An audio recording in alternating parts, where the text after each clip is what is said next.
versões, elas trazem para a gente a demonstração daquilo que Jesus venceu para que a igreja conseguisse prevalecer.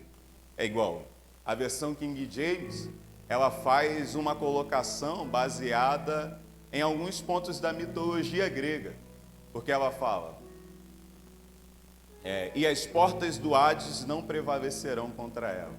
Ele está falando lá do Deus da mitologia grega, chamado Hades, mais conhecido como o Deus do submundo, o Deus da morte, aquele que tem, sabe, o controle do mundo dos mortos. E Jesus está declarando, as portas do Hades, ou as portas da morte, ela não prevalecerá contra a igreja. Essa igreja é a igreja fundamentada em Cristo, é a igreja que está alicerçada nele, no próprio Cristo que está falando a Pedro. Porque se Cristo edificasse uma igreja sobre Pedro, sobre os fundamentos de Pedro, talvez essa igreja pudesse ser encontrada em alguma falha, em algum problema. Então ele está declarando, eu edificarei esta igreja sobre mim mesmo. E por que ele usa esse termo, as portas? Alguns estudiosos vão dizer que nos tempos antigos, quando um povo ia guerrear contra o outro, o povo que estava vindo em direção ao reino que ia ser atacado, uma das estratégias que o povo que estava atacando usava era o quê? De vir atacando pelos portões das cidades. Porque normalmente as fortalezas tinham muros bem altos e as portas dessas fortalezas ou dos reinos, elas representavam a capacidade de força que aquele reino representava. Então Jesus ele está sendo bem direto e específico. Pedro, tu és pedra, e sobre esta pedra eu edificarei a minha igreja, e nem a morte prevalecerá contra ela. Era Jesus já trazendo para a gente o entendimento de que ele poderia, após estar cumprindo o seu propósito, ele iria até morrer.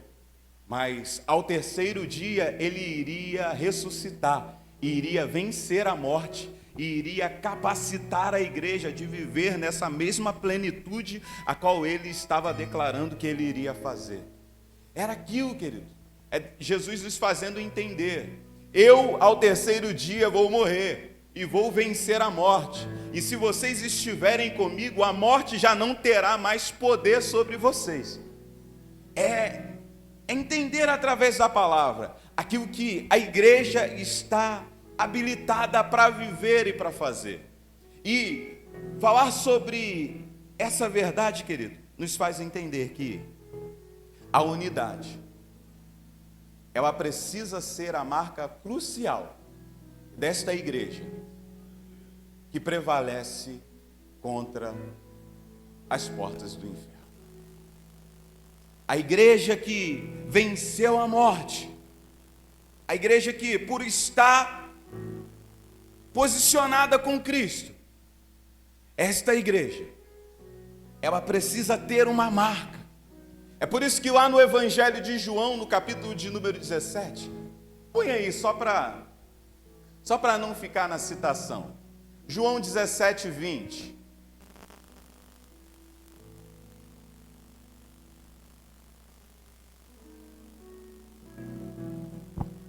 Jesus diz assim: a minha oração não é apenas por eles, pelos discípulos que estavam ali perto, andando junto. Rogo também por aqueles que crerão em mim por meio da mensagem deles. 21. Para que todos sejam um, Pai, como tu estás em mim e eu em ti.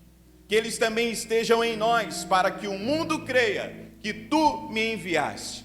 Verso 22. Dei-lhes a glória que me deste, para que eles sejam um, assim como nós somos um. 22, 23.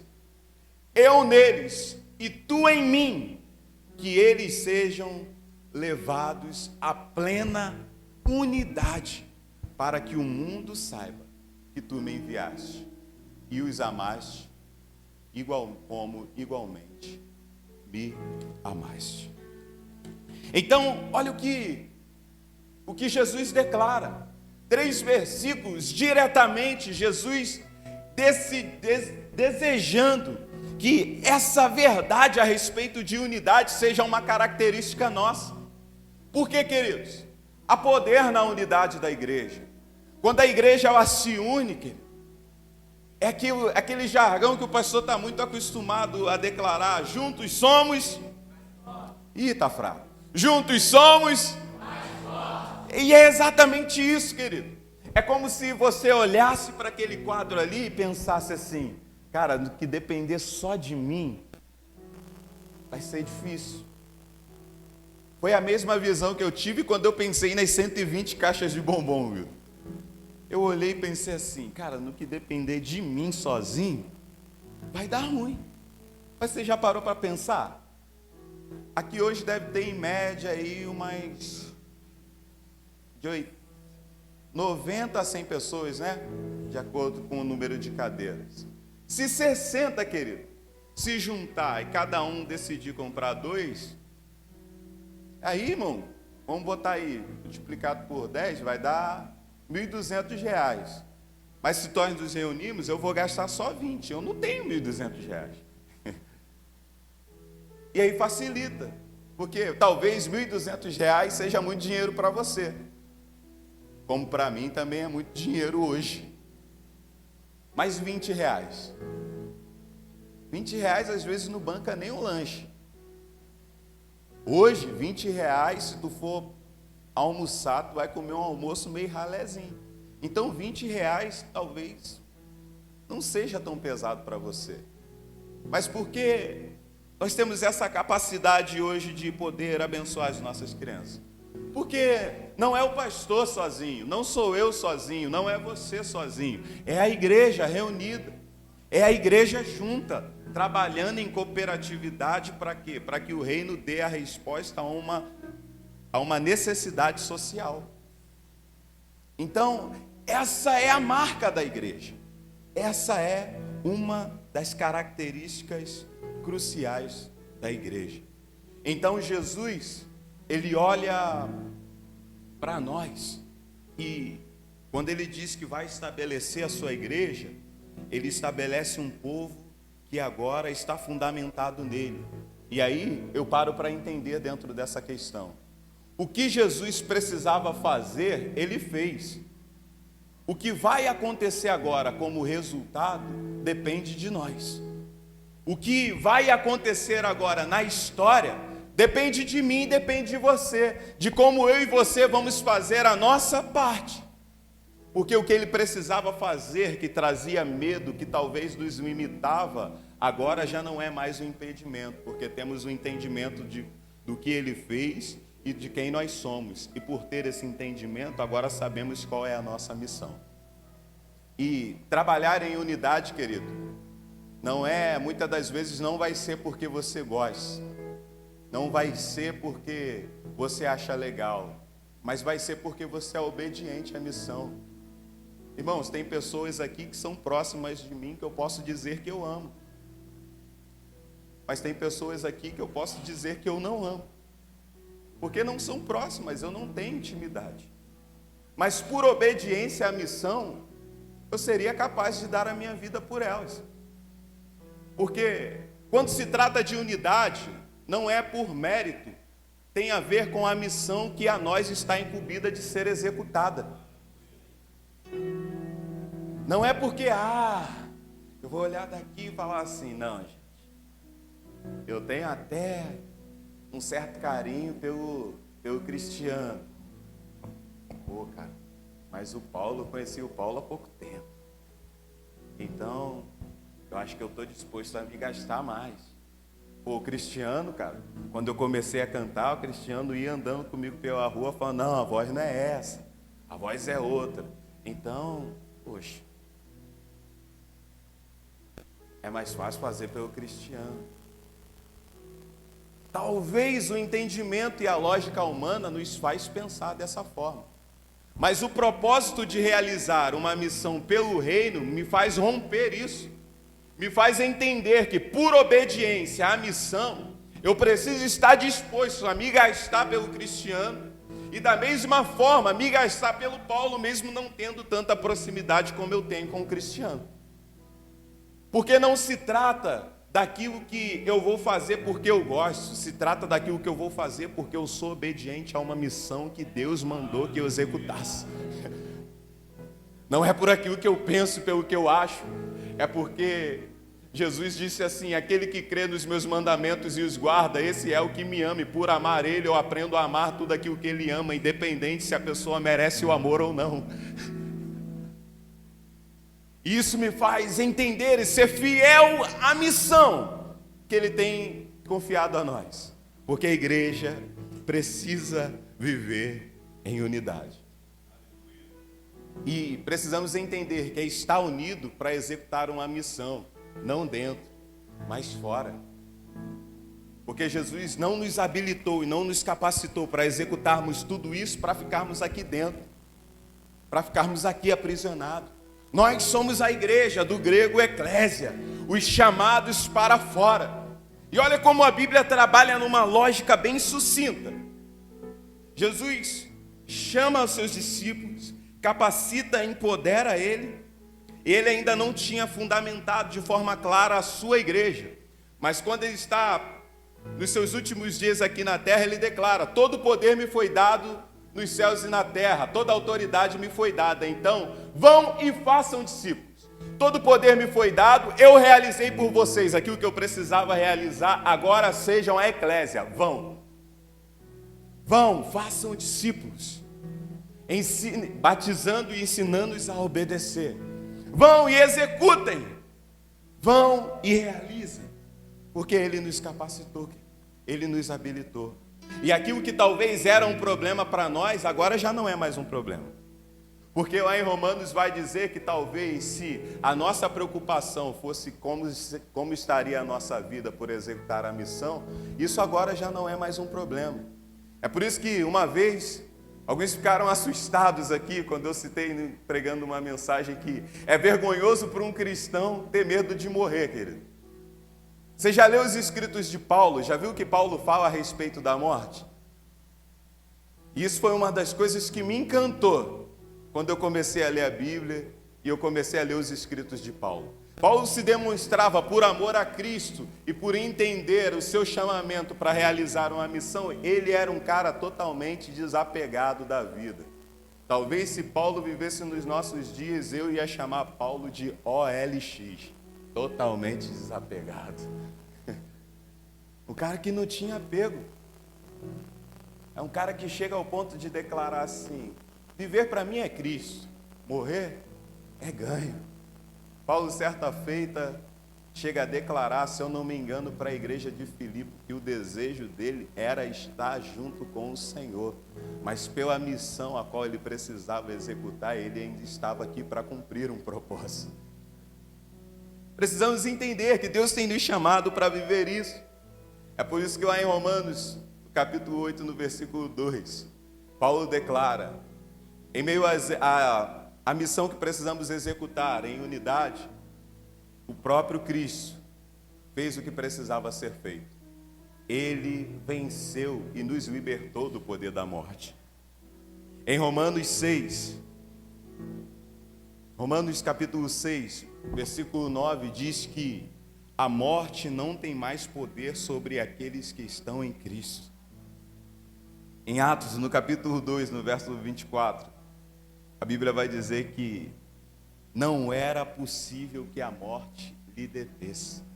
Aquilo que talvez trazia perturbação aos nossos corações, Cristo já venceu, querido. Para quê? Para que nós não carregássemos em nós o peso de algo que nos preocupasse em realizar a missão. O mundo está em caos por causa do pecado. E a igreja, querido, ela está aqui na terra. E ela está aqui na terra para estabelecer a solução. Você já parou para pensar? A igreja, o bem ataca muito mais do que o mal. O bem ataca muito mais do que o mal. É porque nós criamos essa visão de que nós estamos lá no nosso cantinho, orando, buscando ao Senhor, e o inimigo está ao nosso derredor, bradando como um leão, procurando a quem... Não, queridos. A igreja que está em unidade, cumprindo o propósito, é esta igreja. A igreja que as portas do inferno não prevalecerão. Isso está demonstrando para nós que o reino de Deus está em ataque continuamente. E é uma igreja em unidade que vai lutar e vai invadir, vai tomar os espaços que hoje são dominados por principados e potestades, para estabelecer a cultura do reino de Deus, querido. Porque a igreja, ela é a solução. Paulo em Romanos, no capítulo de número 14, vai dizer que o reino de Deus consiste em justiça, paz e alegria no Espírito. É tudo aquilo que o mundo tem pregado ao contrário nos nossos dias.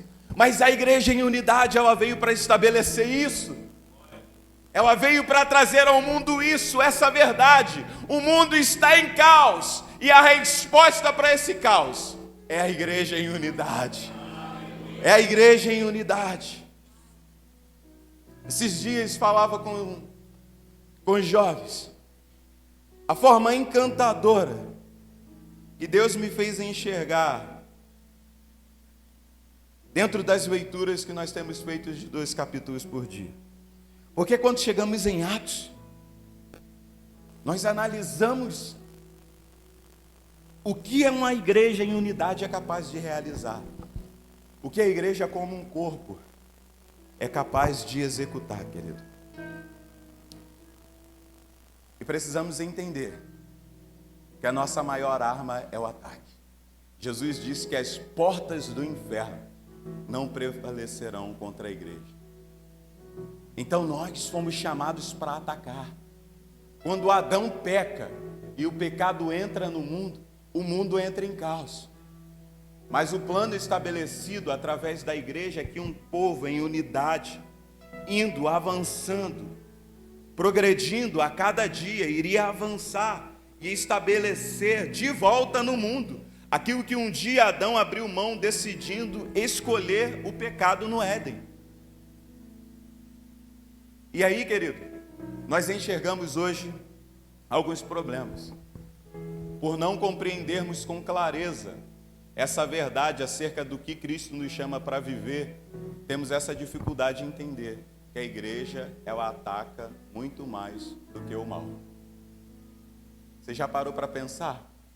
Nós estamos em guerra continuamente. Vivemos em guerra continuamente.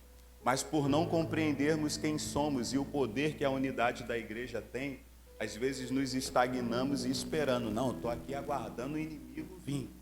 Quando ele vir, eu estou pronto. Não, querido, a igreja ela foi empoderada e capacitada para começar atacando.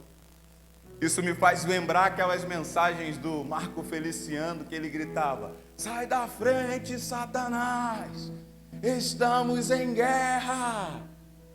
Essa é a verdade, querido. Você precisa entender. Quando você se dispõe a liderar uma célula, a estar em um ambiente, sabe, proclamando o reino de Deus junto com o povo, você está mandando uma mensagem para o inferno naquele local. Se prepare, porque o reino de Deus está vindo para atacar.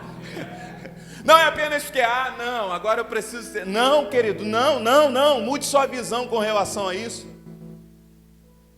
Sabe, é você assumir o encargo de que você está fazendo aquilo dali porque você quer ver o reino de Deus, sabe, sendo propagado, anunciado, ganhando espaço, avançando, prosperando.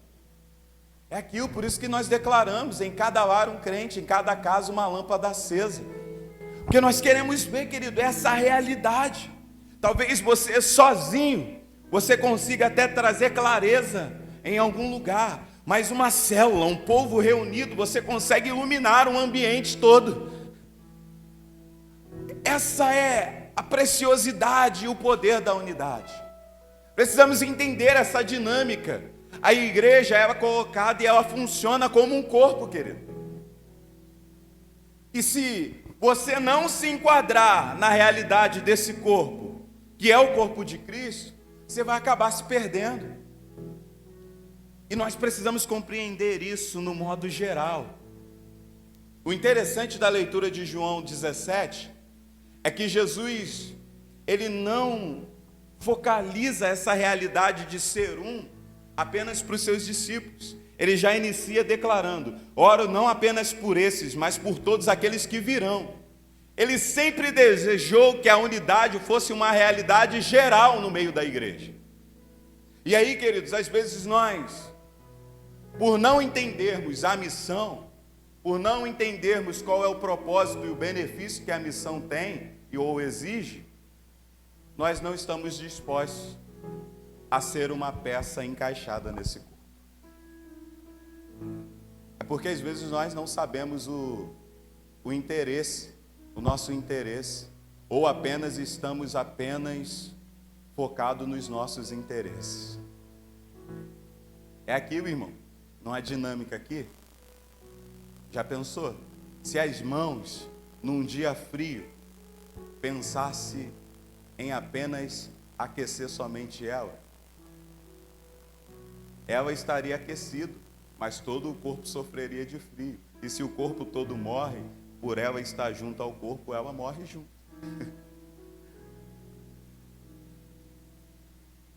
Entender, queridos, que precisamos estar unidos, e há algo poderoso nisso. Semana passada o Wilder citou aqui que às vezes nós decidimos viver como prótese. E há um problemão nisso, querido. Porque é aquilo, você viver como uma prótese no corpo, você vai até servir. Mas para a igreja, talvez para um corpo humano, você vai servir dependendo da idade que esse corpo começar a necessitar de uma prótese. Mas para a igreja não dá para viver como prótese. Na igreja não dá. Você vai até funcionar por um tempo, mas você nunca vai fluir. Sabe por quê, querido? Vamos botar aqui uma situação.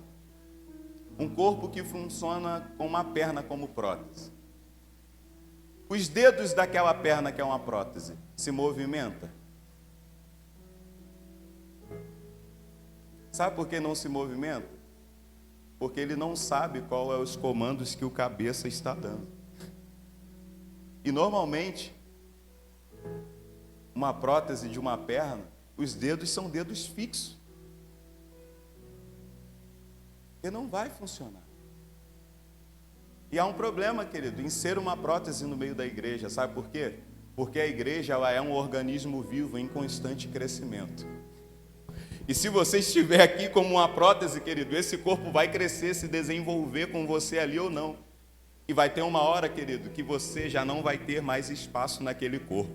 Aquele corpo vai se desenvolver e você vai ficar para trás. Você já não vai funcionar mais. Porque a igreja ela é um corpo em desenvolvimento. Ela é um organismo vivo em desenvolvimento. Precisamos entender qual é o interesse. Querido, não há problema nenhum em termos de interesse. Eu não tenho vergonha nenhuma de falar. Quando eu cheguei aqui por interesse, irmão. A vida estava ruim e eu falei assim, quero que Deus faça alguma coisa em mim. Querido, não há problema nenhum em ter interesse. A Bíblia vai dizer lá em Romanos, capítulo de número 12, se eu não me engano, verso 2, que Jesus, ao olhar o que estava proposto, ele decidiu se entregar. Então, queridos, nós precisamos entender o que está proposto a nós. Porque você precisa ter um interesse, precisa ter algo que lhe motive. E não há problema nenhum nisso. Eu cheguei aqui com o interesse de uma coisa, mas no decorrer do caminho, Deus me fez entender que os meus interesses, ele precisava ficar em segundo plano. E eu passei a entender que não era o que Deus iria fazer por mim, mas era o que Deus iria fazer através de mim para que o corpo funcionasse. É isso que às vezes a gente precisa entender. Porque há algo poderoso em meio a uma igreja que vive em unidade. Jesus disse, lá em Mateus no capítulo 18, a partir do verso 18. Aquilo que vocês ligarem na terra será ligado nos céus. Aquilo que vocês desligarem na terra será desligado nos céus. Em continuidade ele diz: aquilo que dois concordarem. Aquilo que dois concordarem. Aquilo que dois entrarem em consenso, aquilo que decidirem em unidade. Há poder nisso. Você já parou para estudar sobre os avivamentos que aconteceram na história da igreja? Qual foi o avivamento que começou com alguém sozinho? Qual foi o avivamento que começou com alguém sozinho? O avivamento que é um marco na história da igreja. Jesus dá uma palavra, tinha em média 500.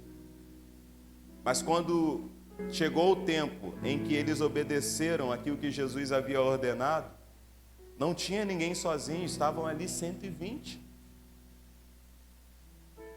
Quando o povo hebreu estava lá no Egito, cativo, há muito tempo, não foi Moisés sozinho que clamou, a Bíblia diz que eles clamaram, eles buscaram ao Senhor e o Senhor ouviu o gemido ou a súplica do seu povo. A Bíblia vai dizer lá em Atos, no capítulo de número 4, Pedro estava lá resolvendo os problemas que havia acontecido na cura do paralítico. Quando Pedro chega, eles decidiram, todos se reuniram e oraram e pediram a Deus para que lhes capacitasse.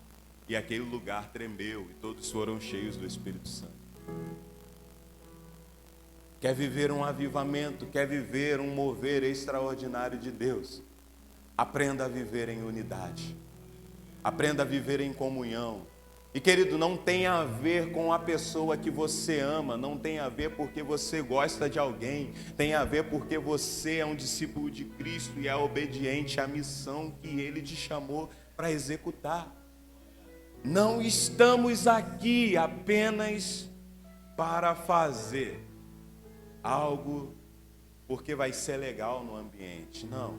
Estamos aqui num mês trabalhando a verdade da comunhão, porque a comunhão é um desejo do coração de Deus.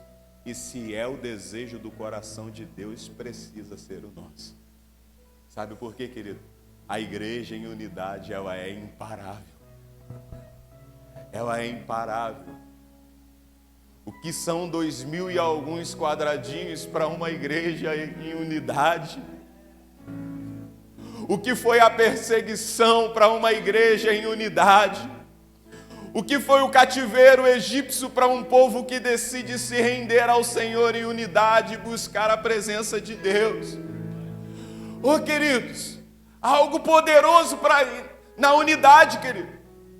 Quando a igreja decide se unir, a igreja atrai o avivamento. Você já parou para avaliar como termina o Salmo de número 133? Ó, quão bom e quão suave é que os irmãos vivam em união, é como óleo precioso, mas quando ele se finda, ele diz assim: porque aonde há unidade, o Senhor ordena a bênção. Talvez nós ainda não alcançamos a plenitude de sermos abençoados como nós acreditamos que Deus vai fazer, porque talvez falte um pouco disso em nós.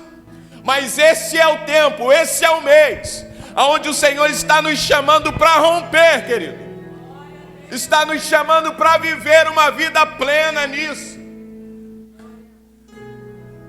Porque uma igreja em unidade faz com que todos se alegrem.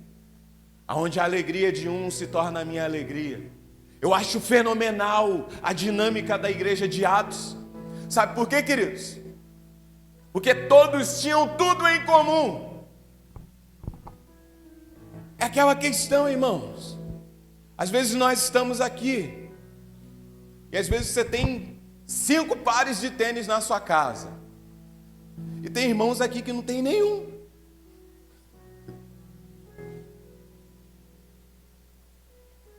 Às vezes você tem um monte de blusa lá e você vê que o camarada sempre repete aquela blusa. Às vezes Deus te faz entender, querido, que alguém está com alguma necessidade, mas você fica indiferente. Eu já falei isso aqui alguns dias atrás. No dia eu estava chegando aqui, irmão, passando um aperto, necessidade em casa. O anjo fofoqueiro fez a pastora perceber que eu tinha uma necessidade, então ela procurou atender a necessidade que eu tinha, irmãos. E aquilo me fez se tornar apaixonado por esta igreja, mas ainda mais pelo Senhor, porque a minha necessidade eu só tinha dito para Ele. Porque só Ele sabia da minha necessidade, irmãos. Falta um pouco mais disso em nós, percepção, querido. Sabe por quê? Em Atos, no capítulo de número 4, a Bíblia diz, Wilder, que depois do lugar tremer e todos serem cheios do Espírito Santo, eles olhavam assim: você tem a necessidade de quê? Ah, é disso, então toma aqui, tua necessidade está suprida. Irmãos, olha o tamanho disso aqui. Esses dias estávamos conversando lá em casa sobre a questão do qual é a missão da igreja. A igreja, ela veio para romper o social. Todo governo ou toda prefeitura, ela é obrigada a ter uma secretaria de assistência social. Mas os lugares onde a assistência do governo não alcança, a igreja tem que alcançar. A igreja, ela vai alcançar, querido. É a igreja que vai assumir aquela responsabilidade, querido. É igual esses dias, batendo numa menina, porque foi falar da realidade do Marajó. Irmãos, as portas do inferno ainda prevalecem lá. Então foi bom, porque os olhos de muitos se voltaram para aquele lugar. E aí o pessoal passou a entender a necessidade. Só quem vive a realidade de um ambiente de escassez sabe o quanto uma igreja faz falta. Esses dias eu estava ouvindo essa canção e eu lembrei do dia, pastor, que nós tivemos que fechar a igreja por causa da pandemia. Irmão, isso aqui parecia um cortejo fúnebre. E sabe qual era a nossa maior preocupação? Era como as nossas crianças ficariam nesse lugar. Era a nossa única preocupação, querido.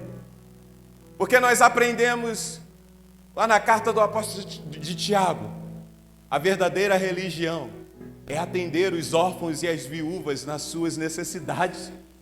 É a igreja entender que ela veio para romper no social, e todo ambiente onde o social do poder público não pode alcançar, a igreja vai fazer romper com a realidade do reino de Deus.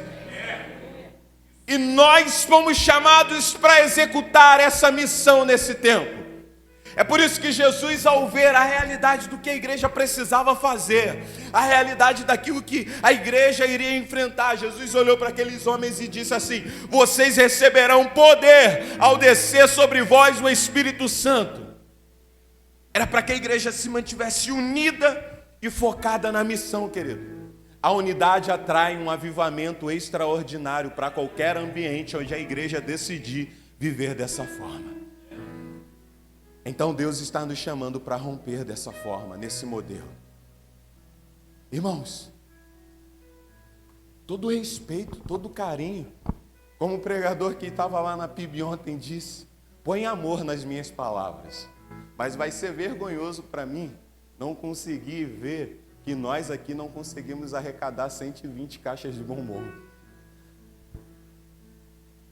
Vai ser vergonhoso, irmão. Já pensou a gente ter que buscar recursos em outro lugar? Tem noção do que é isso? Ter que, ter que ir atrás de um empresário? Não, querido. Se chegou a nós, essa missão precisa ser executada por nós. Nada contra com quem vem de fora e abençoa. Se chegar, nós vamos receber de bom grado, mas nós precisamos botar a bola no chão, levantar a cabeça e saber o que vai fazer. É arregaçar a manga e falar o quê? Se é para fazer com que uma criança seja feliz. E Jesus disse que nós precisamos receber as crianças porque dela é o reino. Então eu vou receber. Não é porque eu tenho um sentimento, não é porque eu gosto, é porque eu sou obediente a uma missão, querido. Não é porque, não, mas os pais deveriam se... Não importa, querido, é porque você é um discípulo. E se Jesus ama, e você é um discípulo dele, você precisa amar, porque ele também ama. E acabou. Estamos resolvidos com relação a isso. Essa é a verdade de uma igreja em unidade. Essa é a realidade de um povo que vive assim. Precisamos entender que é além de social. E vivemos uma realidade, querido, nesse ambiente. E aí você vai ficar aguardando o poder público vir resolver? Ou você vai arregaçar sua manga e sair?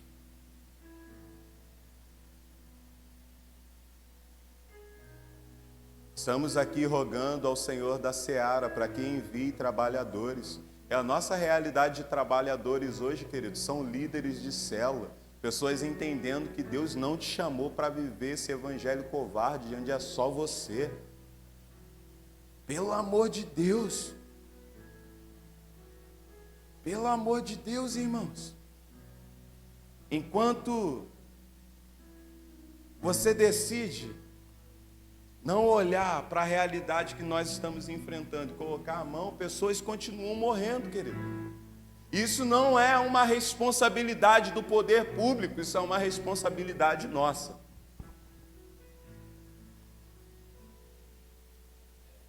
E a grande questão é, e aí, o que você é no corpo?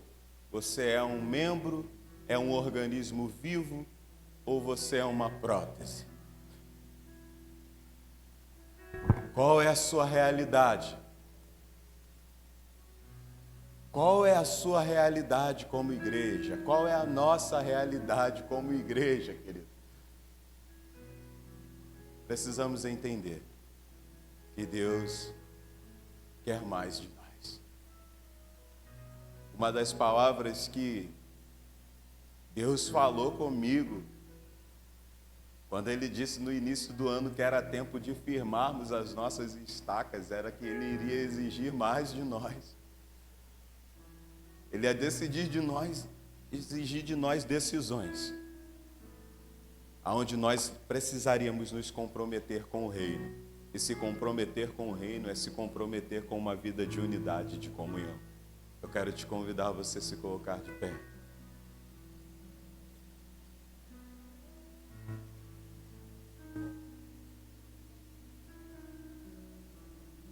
Talvez para aquela igreja que continuou lá, para aquela igreja que permaneceu firmada,